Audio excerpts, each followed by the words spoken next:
Let's talk about a man whose life story sounds almost like a movie. Seriously, imagine a young boy, so poor that he's selling newspapers on the street just to help his family eat.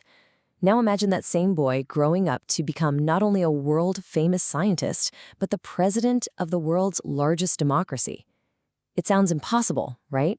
But that is the incredible true story of Dr. A.P.J. Abdul Kalam. And this quote, this is the key to his entire life. You have to understand, for Kalam, a dream wasn't some fuzzy, nice-to-have idea. No, it was a fire. It was this restless, driving force that literally wouldn't let him sleep. And that's the energy that propelled him through everything. So let's start at the very beginning. So our story begins in a small, quiet, coastal town called Rameshwaram. This is where a young boy's fascination with the sky would kickstart a journey that would, pretty amazingly, take his entire country to the stars. This was his reality. His dad was a boat owner, and money was always tight. So when he was just 10 years old, Kalam was waking up way before sunrise. And he wasn't just studying. He was out there delivering newspapers. He was helping his family, for sure, but he was also reading everything he could get his hands on, feeding this incredible hunger he had for knowledge. You can see the hustle right here in this timeline, but just look at that 1955 entry. To get into the prestigious Madras Institute of Technology for Engineering, his sister Zora sold her own jewelry to cover the fees. Just think about that. This dream wasn't just his anymore. It was a family sacrifice, a debt of love he carried with him his whole life. So with that aeronautical engineering degree in hand, Kalam was right on the edge of making his ultimate dream come true. But this is where the story takes a really sharp, painful turn. A moment of failure that honestly could have ended his journey right then and there. Ever since he was a kid watching birds soar over the ocean, all he wanted was to be a fighter pilot. That was it. That was the goal. He poured everything into it. He applied to the Indian Air Force, went through this grueling selection process, and he made it to the final group of 25 candidates. But there were only 8 spots. He ranked 9th. After all that work, all that struggle, after his sister's sacrifice, he missed his dream by one single spot. Can you even imagine that feeling? The heartbreak? He was completely shattered. He actually wandered off to a remote area, seriously thinking about just giving up on everything. But instead of letting that failure crush him, he did something else. He channeled all of that pain, all that disappointment into a brand new, even bigger ambition. In that moment, the dream of being a pilot died, but the mission of a scientist was born. If he couldn't fly the planes, he was going to be the one to build them. So, Kalam joins the Defense Research and Development Organization, the DRDO. And this one decision wouldn't just redefine his life. It was about to completely redefine India's entire technological and military future. And get this, here's another test. He was the project director for India's very first satellite launch vehicle, the SLV-3. His team worked for a decade on this thing. Their first launch in 1979, a total failure. The rocket just spins out of control and crashes into the Bay of Bengal. The media was just brutal.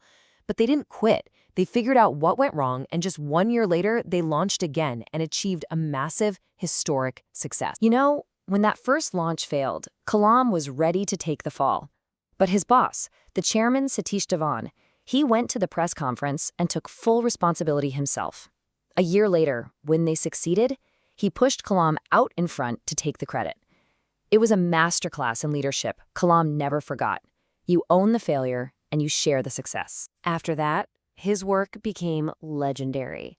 He led the program that developed an entire family of critical missiles for India.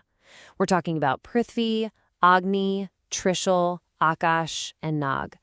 This single program completely transformed India's defense capabilities, and it earned him the nickname he'd be known by forever, the Missile Man. And his scientific leadership really hit its peak right here, the Pokhran I nuclear tests. He was the main coordinator, running a mission that had to be done in total secrecy to avoid being spotted by spy satellites. And it worked. This moment put India on the map as a nuclear power, and Kalam was right at the heart of it. After a 40-year career as a top scientist, you'd think his story was done, right? But in 2002, his life took the most wild, unexpected turn yet, from the science lab all the way to the highest office in the entire country. This was just extraordinary. Kalam had never been a politician, not for a single day. He was a teacher, an engineer, a scientist. But he was so respected by everyone for his humility and his brilliant mind that he was chosen to lead the nation. A total outsider who was absolutely beloved by the people. And he wasn't a typical president. He wasn't really interested in all the political games.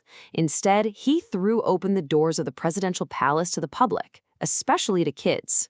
He spent his 5 years in office traveling nonstop, visiting schools and colleges, not to campaign, but to talk to students and inspire them to dream big. And even after his presidency, he went right back to his first love, teaching.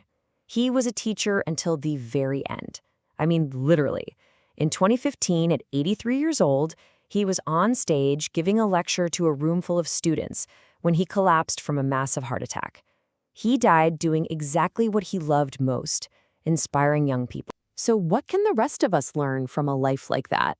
Well, Kalam actually boiled down his entire philosophy into 4 simple, powerful steps that anyone can use to achieve their goals. And here it is. It looks so simple on the screen, but this is the blueprint of his life.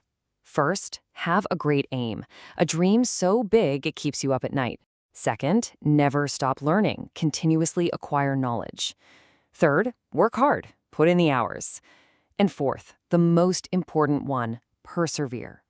Because you will fail, and when you do, you have to find a way to keep going. You know, failing to become a pilot was the most devastating moment of his young life. But it was that very failure that pushed him onto the path of his true destiny. It allowed him to serve his country in a way he never, ever could have imagined. And that leaves all of us with a powerful question to think about.